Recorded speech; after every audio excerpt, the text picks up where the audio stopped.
কল্যাণ সমিতি টাই ব্রেকারে 5-4 গোলে হারিয়ে দিয়ে এগিয়ে চলে সঙ্গে চ্যাম্পিয়নশিপের শিরোপা।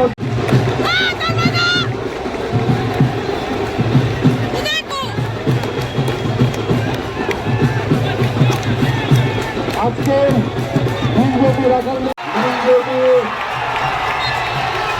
রাখাল মেমোরিয়াল ফুটবল টুর্নামেন্টের চ্যাম্পিয়ন কল্যাণ সমিতি টাই ব্রেকারে এগিয়ে চলে সঙ্গে 5-4 গোলে হারিয়ে 2026 সালে নীলজ্যোতি রাখাল মেমোরিয়াল নকআউট ফুটবল টুর্নামেন্টের চ্যাম্পিয়ন।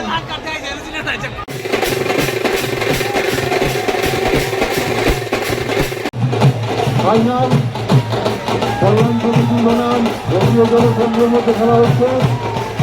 এখন বিরতিতে খেলার ফলাফল পরিসংখ্যান।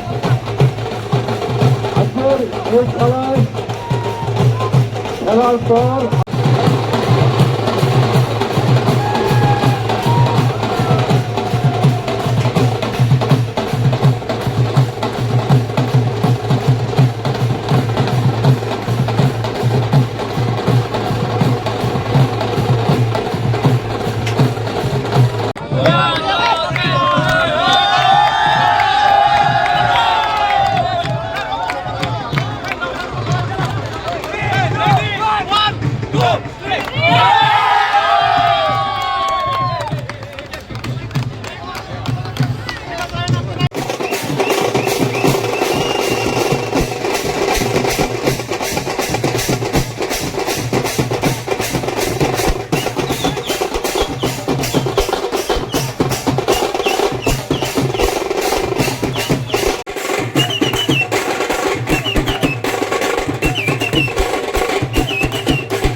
সম্পাদক রাজীব পাল, ক্যাপ্টেন সিং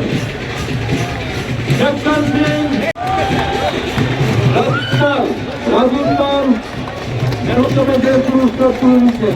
এবারে 2026 সালের নীলজ্যোতি রাখাল মেমোরিয়াল ফুটবল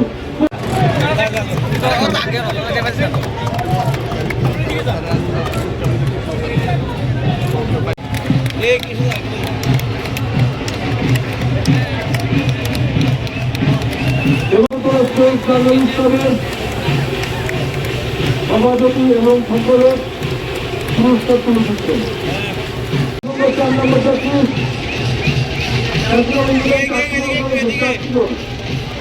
ধন্যবাদ।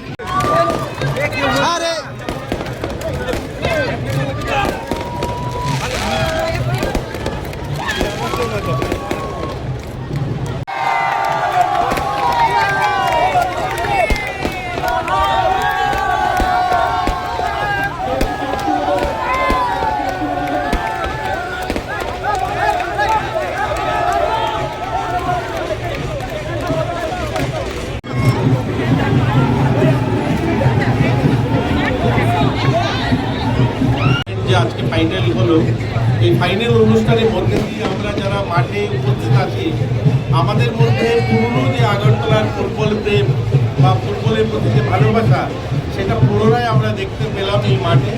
আমরা আশাবাদী আগামী দিনেও এই মাঠ আমরা দেখব, এবং রাজ্য সরকারের প্রয়াসে আমরা ইতিমধ্যে গোটা রাজ্যে আমরা অনেকগুলো ছোট বড় টুর্নামেন্টের মধ্যে দিয়ে এই রাজ্যের যারা প্রতিভান খেলোয়াড় তাদেরকে আবার মাঠ করতে পেরেছি, এবং আমরা ইতিমধ্যে গোটা রাজ্যে অনেকগুলো বড় টুর্নামেন্টের আয়োজন করেছি, এবং আগামী দিনে আমাদের আশা এই উমাকান্তর মাঠ অনেকগুলো বড় টুর্নামেন্ট দেবে, এই আশা রইল।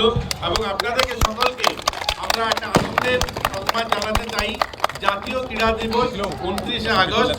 এই 29 আগস্ট জাতীয় ক্রীড়া দিবসে আমাদের বাদারঘাটে স্পোর্টস কমপ্লেক্সে সেখানে আমরা মেজর ধ্যানচাঁদের একটা মূর্তি উন্মোচন করব, এবং সেই অনুষ্ঠানে ধ্যানচাঁদের নিজের যে ছেলে তিনি সেখানে উপস্থিত থাকবেন এবং তিনি সেই মূর্তি উন্মোচন করবেন। আপনাদের সকলের আমন্ত্রণ রইল সেই অনুষ্ঠানে।